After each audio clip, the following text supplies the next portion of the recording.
ভাৰত চৰকাৰে অতিথি এপ নামৰ এটা সফটৱেৰ এপ প্ৰস্তুত কৰি উলিয়াইছে। Union minister of finance and corporate affairs Nirmala Sitharaman launched অতিথি app as an IT initiative to facilitate electronic filing of customs baggage and currency declaration by arriving international passengers. তাৰমানে এটো এয়াৰপৰ্টত হোৱা এটা এপ। অতিথি app is an easy to use mobile application for international travelers to file custom declarations in advance. তাৰমানে তেওঁলোকে ভাৰতলৈ অহা আগতে নিজৰ কাস্টম ডিক্লেৰেচন খিনি এই এপটোৰ জৰিয়তে কৰিব পাৰিব। Passengers can use this app to file declaration of dutiable items as well as currency with Indian customs even before boarding the flight to India. October 5 তাৰিখে বিশ্ব Tsunami Awareness Day হিচাপে পালন কৰা হয়। On November 5th, every year the World Tsunami Day is marked by the United Nations. প্ৰতি বছৰৰ 5 নৱেম্বৰত World Tsunami Day হিচাপে পালন কৰে। Event designated the day in 2015. Year significance হৈছে the event calls on countries, international bodies to observe the day to raise awareness and share innovative approaches to risk reduction.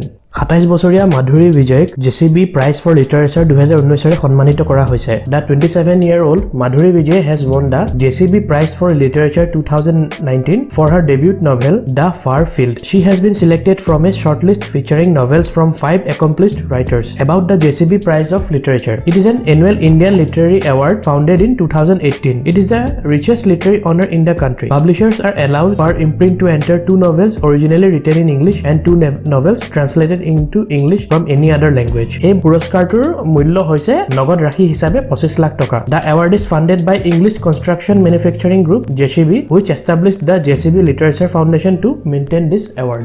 3 November 2019ত ৰাষ্ট্ৰীয় research institute of Unani medicine integrate কৰা হৈছে ছিকিমত। On November 3rd, 2019, the Union Minister of State for Ayush inaugurated the National Research Institute of Unani Medicine for Skin Disorders. The institute was upgraded from Central Research Institute of Unani Medicine. A ৰাষ্ট্ৰীয় ইনষ্টিটিউটৰ significance হৈছে যে the concept of Ayush was brought by the National Rural Health Mission 2005 to revitalize local health tradition. Ayush includes 6 Indian systems of medicine that includes Ayurveda, Yoga, Naturopathy, Unani, Siddha and Homeopathy.